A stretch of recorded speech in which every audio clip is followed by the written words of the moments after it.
Mardi 15 mars, Jean Lassalle prenait la parole pour déplorer le fait qu'il n'était pas invité sur les plateaux de télévision et ne le serait sans doute pas lors des prochains débats de cette présidentielle. Il évoquait même l'idée de se retirer en expliquant à quel point tout cela relevait tout de même d'un déni de démocratie. Alors résumons, bien sûr, certains pourront ricaner, certains pourront dire qu'après tout, Jean Lassalle n'incarne pas quelque chose d'énorme, pensez donc 2% au maximum dans les sondages. Après tout, pourquoi s'encombre-t-on avec des petits candidats? Mais le problème est plus vaste que ça. On nous a souvent et suffisamment rebattu les oreilles sur cette règle des 500 signatures, parrainage, pour ne pas remarquer qu'un Jean Lassalle, par exemple, les obtient sans aucune difficulté. Ce qui montre bien qu'un nombre conséquent d'élus considèrent qu'un homme comme Jean Lassalle, au-delà de la question du programme politique, incarne une dimension de la communauté nationale qui doit être représentée à l'élection présidentielle. Et au-delà de cela, on peut aussi, évidemment, expliquer qu'il est parfaitement illégitime d'avoir 2 candidats trotskistes à cette élection. On se gausse suffisamment de cela. Il y avait 5 candidats d'extrême gauche en 2002. Bref, tout cela est ridicule. Mais si l'on entre dans les détails, justement, il ne reste plus que 2 candidats trotskistes qui n'ont pas la même position sur ce qu'est le trotskisme. Et les divergences entre Nathalie Arthaud et Philippe Poutou entre Lutte ouvrière et le NPA ne sont pas totalement absurdes à mettre en œuvre. Elles incarnent une fracture majeure, non seulement à l'extrême gauche, mais à gauche. Il suffit d'entendre Nathalie Arthaud essayer d'expliquer à 2 journalistes de Mediapart que la position de Lutte ouvrière sur le voile n'est pas une discrimination et un déni de la liberté de porter le voile, mais tout simplement l'affirmation d'une conviction athée et de l'idée que la religion constitue une soumission et donc le contraire d'une émancipation des individus, pour comprendre qu'il y a là un sujet de débat. Pour autant, Nathalie Arthaud et Philippe Poutou ne sont pas invités non plus sur les plateaux. Uniquement quand il faut, évidemment, remplir le temps de parole. En revanche, dans les grands débats, on ne prend que les gens qui comptent.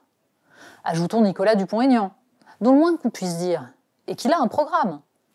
Qu'on y adhère ou pas, peu importe. Qu'on considère que Éric Zemmour lui a siphonné une grande partie de son électorat, peu importe. Il y a un discours construit, il y a un programme travaillé depuis déjà fort longtemps. Derrière cette question-là, se pose la question de savoir ce qu'est un petit candidat et pourquoi, dans un contexte d'abstention massive, de dégoût des Français pour la politique, il peut être intéressant d'avoir des gens qui représentent des options idéologiques qui n'ont pas l'heure de plaire au système médiatico-politique, puisque le sujet est bien là. Parce que si l'on se réfère au sondage, si on considère en effet qu'un candidat qui est à 1 ou 2% n'existe pas, on se demande ce qu'Anne Hidalgo fait sur les plateaux de télévision. Ah oui, mais elle incarne un parti qui a des élus. D'accord, résurgence du passé. Pour autant, ceux qui n'ont pas d'élus, peut-être, n'en ont pas encore. En tout cas, ils ont quelque chose à dire qui peut apporter au débat politique. En 2017, Philippe Poutou et François Asselineau étaient les 2 qui avaient justement animé les débats. Ils incarnaient une sorte de surgissement de quelque chose d'inédit dans des débats feutrés entre libéraux et libéraux. Que ce soit le Frexit ou que ce soit le trotskisme et la revendication d'une mise en cause du pouvoir économique, il y avait là quelque chose qui était intéressant pour casser la mécanique du discours politique. Ça n'aura pas lieu cette fois-ci. Alors, ça n'aura pas lieu également et surtout parce qu'il n'y aura pas de vrai débat. Et c'est bien la continuité de ce problème-là. En l'occurrence, la confrontation des idées des candidats les uns avec les autres doit se faire.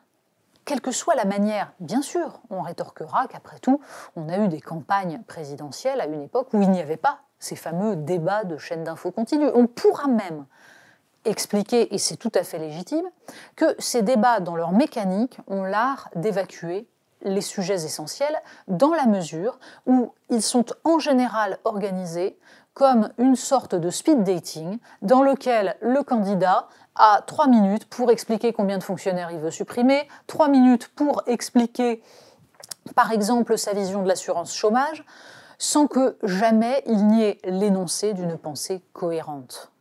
Or, c'est bien cette cohérence, cette construction intellectuelle qui est le cœur de la politique.